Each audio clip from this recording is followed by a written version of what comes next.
Hola, buenas tardes, profesor. Empezamos con este primer circuito programa, el cual es el del circuito del taladro industrial. En esta parte podemos observar que, bueno, tenemos lo que son 6 variables normalmente abiertas y una variable normalmente cerrada. En primera parte tenemos lo que es dos variables normalmente abiertas en paralelo, el cual ejemplifica la variable A, que es de arranque, y L de luz. Estas finalmente están unidas en un circuito en serie con la variable normalmente cerrada, P, que es la del paro total. Finalmente, estas variables están unidas a una salida que sería la de la luz.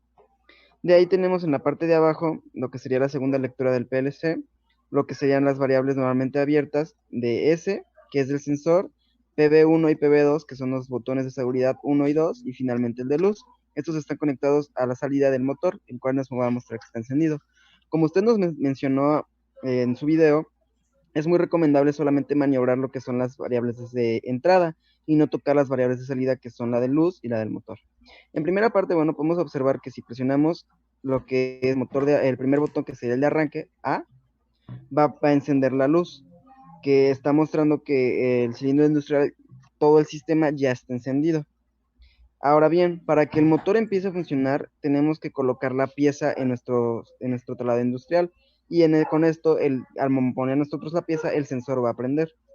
Finalmente, para ver que el usuario pueda utilizar el taladro industrial de manera efectiva y sin tener ningún tipo de complicación, va a tener que presionar con sus dos manos el botón 1 con una y el botón 2 con otra, y finalmente vemos cómo el motor enciende.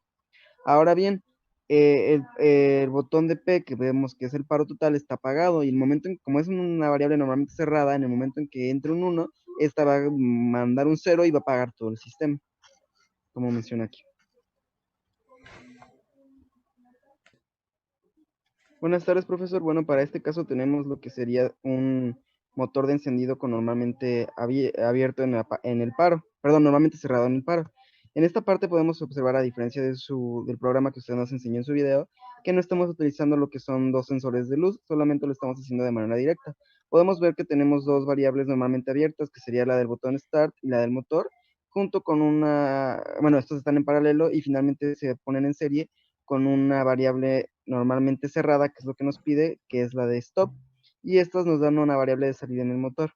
Como podemos ver, al momento en que la variable start está apagada, como está normalmente abierta, nos está pasando un 0, por lo cual no puede pasar al sistema, a pesar de que la variable de stop está normalmente cerrada, si está pasando, necesitamos que forzosamente la variable start nos mande un 1 para poder seguir con el sistema. Entonces, al momento en que nosotros no inicializamos, vemos que el circuito se cierra completamente y nos arroja un valor de salida de 1 en el motor.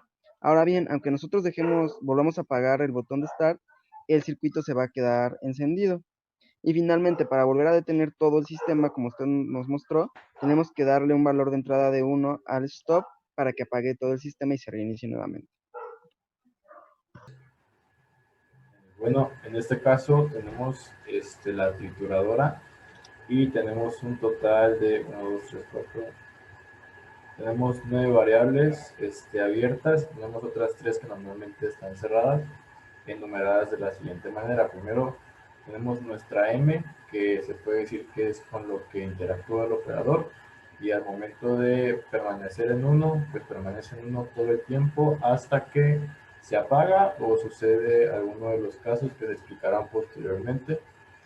Entonces, comenzando con el inicio del motor, tenemos que iniciar la M. Tenemos estos controladores térmicos que regulan, por así decirlo, la temperatura que tengan los motores. Entonces, en este caso, de estar todo correcto, el RT3 está encendido y permite que el motor 3 esté encendido. Ahora, como condición para que podamos encender los motores 2 y los motores 1, debe de suceder lo siguiente. Al encender el motor 3, nosotros podemos encender el motor 2 en caso de que el motor 2 también esté a una temperatura adecuada. Es decir, si RT2 está encendido, permite que se encienda el motor 2 porque esto está indicando que está en una temperatura correcta. Ahora, ya teniendo el motor 2, si nosotros tenemos el RT1 encendido, está indicando que también está a una temperatura adecuada. Sin embargo, también tiene que estar encendido el R1. Este es un relevador de sobrecargas y acciona cuando hay demasiadas piedras para que el triturador pues las triture. Entonces, en caso de que esté abierto, significa que está todo en orden y que el motor puede accionarse, y de estar apagado es que está sobrecargado de piedras. Entonces se apaga este motor y se espera que termine de triturarse. Entonces, en estos casos va a permanecer encendido hasta que suceda algo siguiente. Por ejemplo, al final tenemos el valor de una alarma. La alarma va a sonar si el motor 1 está en marcha, pero por alguna razón los motores 2 o los motores 3 se paran. Vamos a tener acá, ya ven que de hecho no me deja apagarlos por lo mismo, igual en K3.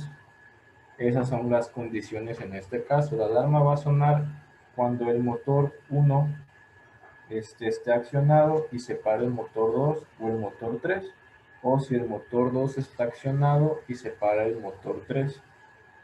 Es decir, para que el motor 1 esté funcionando correctamente y sin ninguna alarma, el motor 2 y el motor 3 deben de estar funcionando.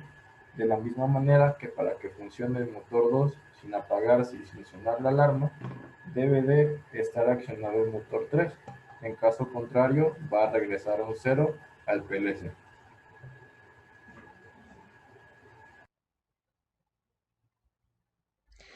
Aquí en el caso de el puente, lo que podemos observar es que se nos solicitaba que diseñáramos un programa, a partir de nuestro PLC, en la cual detectara un barco cuando fuera entrando al área de nuestro puente a partir del sensor X0. Posteriormente íbamos a ocupar un motor que se acciona a través de Y2, y también tenemos que cuando llega a su límite a partir del motor X, X3 nos va a indicar que ya llegó a su tope, que ya llegó a su máximo el, el puente. Entonces, una vez que llegue a X3 se va a detener, y lo que va a hacer después es que cuando X1 detecte que ya va de salida el barco, va a activarse la reversa y el motor para comenzar a bajar el puente hasta que el sensor X2 detecte que ya llegó a su límite y esté de nuevo preparado el sistema. Entonces, lo que vamos a hacer es que vamos a simular que ya está el barco entrando en X0. Entonces se activa el motor, y cuando se llegue a su tope, que es a partir de X3, se detiene Y2. Después X0 va a dejar de recibir señal y luego X1 va a recibir la señal. Ahí se activa el motor y se activa la reversa. Y ya cuando nuestro sensor de X2 entre en función, se detiene todo por completo. X1 ya va a dejar de ubicar el barco, y posteriormente estos dos igual van a dejar de detectar cualquier cosa. Para el último caso tenemos una banda de transporte de productos en la cual se nos indica que tenemos diversos sensores. El sensor, eh, tenemos tres sensores, el S6, el S7 y el S3. Tenemos dos botones, que es de marcha y de paro, que es S4 el de marcha y S5 el de paro. Y tenemos las siguientes salidas, que son M para activar el motor de de las tres bandas, y tenemos el C2 y el C1 que nos indican los pistones que van a dirigir a los productos a las diferentes secciones que vamos a tener. Una vez que presentamos todos los elementos, podemos poner en práctica o simular cómo sería el funcionamiento de nuestro proceso, en el cual, pues, a la hora de que nosotros iniciamos nuestra maquinaria, lo que vamos a hacer es que vamos a activar el de marcha, el cual, marcha o arranque, el cual es con el S4. Supongamos que solamente le damos un toque y se va a quedar encendida, gracias al latch. Y ahora, por ejemplo, que detecte una caja grande con el S3, está aquí, y va a activar el pistón para que lo dirija hacia esa banda transportadora. Y tenemos el S7 que hará lo mismo con el pistón que se encuentra con C1. Ahora, ¿qué es lo que pasaría si presionamos el de paro, que es S5? Pues se va a detener las diferentes bandas y ya no va a haber movimiento. En todo caso, pues se quedaría detectando el sensor y el pistón quedaría salido, pero ya no habría más movimiento, no va a cambiar, no va a resultar en un movimiento imprevisto. Eso sería todo por nuestra parte. Gracias.